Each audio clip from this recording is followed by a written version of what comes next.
entrevista.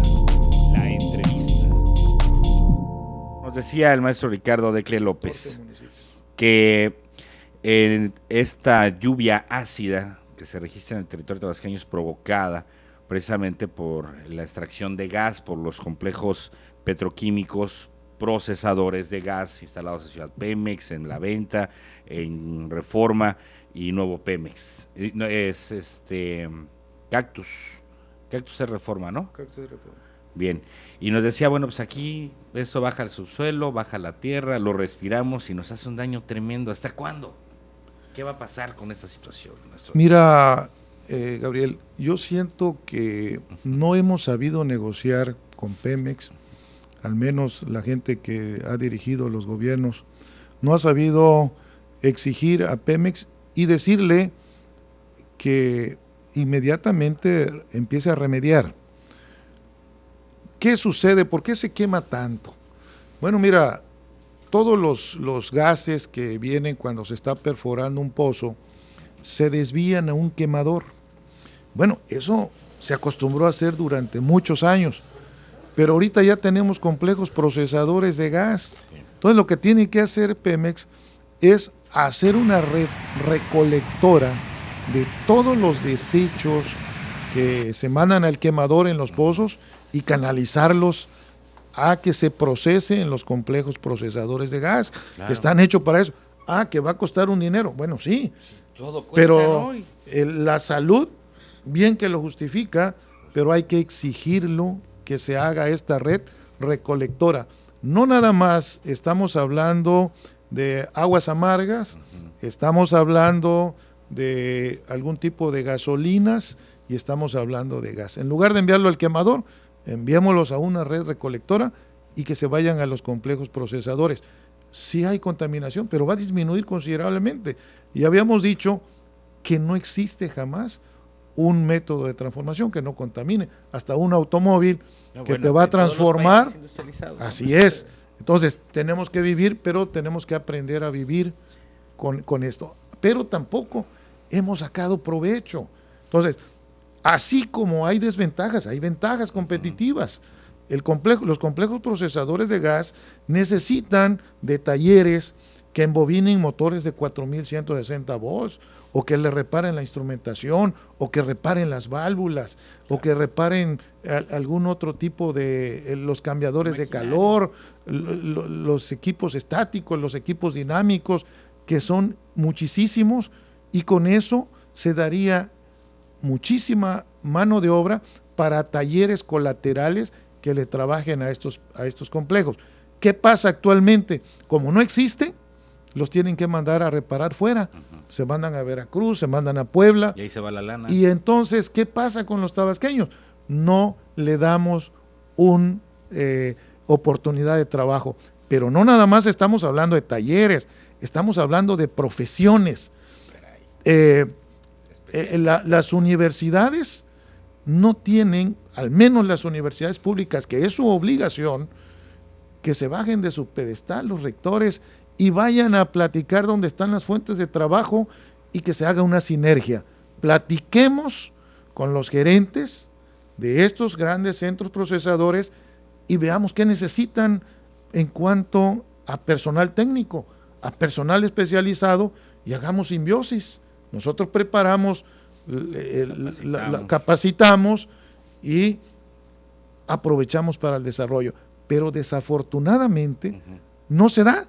Ni los gerentes tienen la humildad de ir a la universidad, a la rectoría, ni el rector tiene la humildad de ir y entablar un diálogo para buscar en dónde va a colocar a los profesionistas que egresan de las universidades.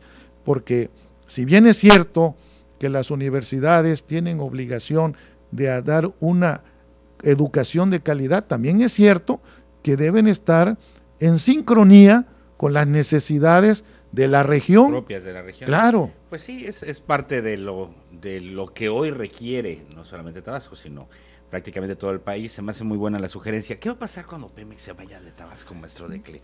Mira, si es que se va a ir. Mira, para que Pemex se vaya de Tabasco va a pasar varias décadas, un medio siglo más o menos, ¿no? ¿Qué está pasando? Tabasco en su territorio produce alrededor de 540,000 barriles diarios, pero sus yacimientos se prolongan al mar territorial, que es donde ahorita estamos hablando de aguas someras, donde están las plataformas, pero hay algo más, y es donde está la cereza del pastel.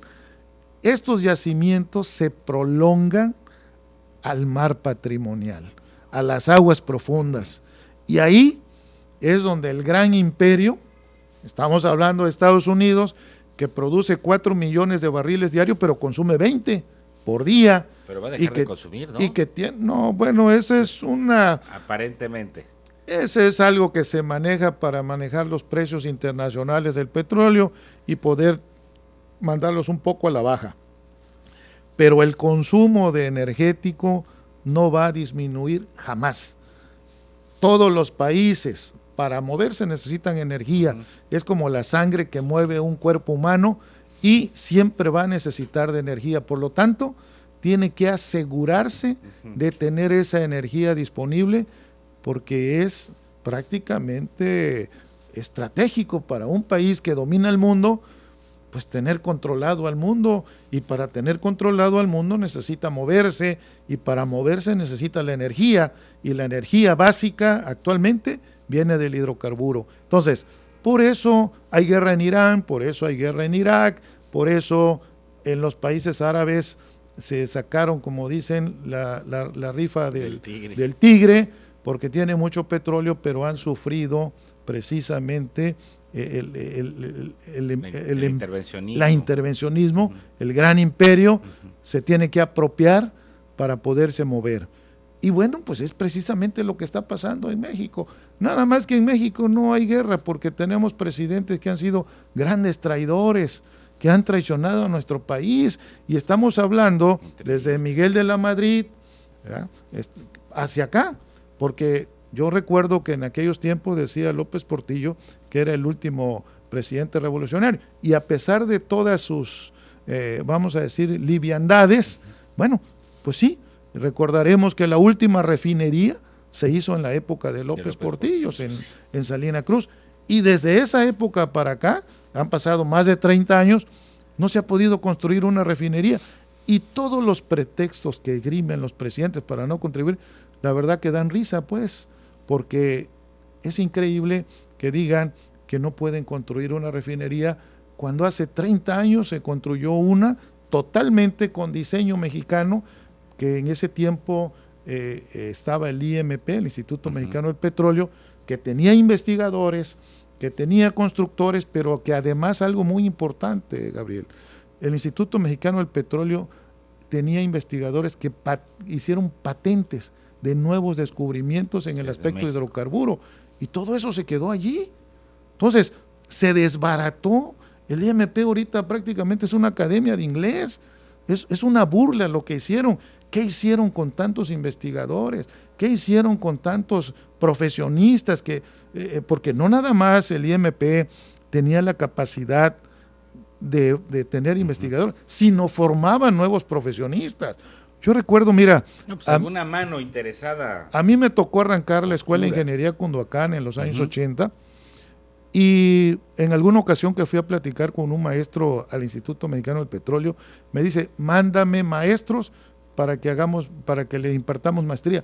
En aquel tiempo yo le mandé tres maestros que daban clase en la Escuela de Ingeniería y regresaron con maestrías, porque quiere decir que el Instituto Mexicano del Petróleo formaba investigadores, o sea, tenía esa gran capacidad, pero además el Instituto Mexicano del Petróleo competía a nivel internacional con instituciones de gran prestigio en la construcción de refinerías y de centros petroquímicos. No nada más la construcción en Salina Cruz, la refinería, sino hay unas plantas procesadoras precisamente de sulfídrico, tanto en Ciudad Pemex como en Nuevo Pemex. Y estas fueron diseño del Instituto Mexicano del Petróleo. Lo único que ellos adquirieron es el proceso, el know-how de cómo se iba a hacer el proceso, y todo lo demás ellos lo hicieron. Porque eso ha sido uno de los grandes mitos que se esgrime actualmente Para para vender o para la idea de la permitir, reforma. o más bien para hacerlo legal, algo que ya está funcionando. Porque te quiero decir que las compañías transnacionales ya están en México. Bueno. Es más, en la Ya tienen oficinas Vicente Fox, adelantísimas. el gran traidor en este aspecto, en la Repsol, que está en el norte del país, yo tengo un contrato que lo exhibí en su tiempo, donde le cedía una parte del territorio nacional por un monto de 20,000 millones de dólares, y ahí mismo dice en el contrato que podían no solamente descubrir, sino comercializar todo lo que encontraran.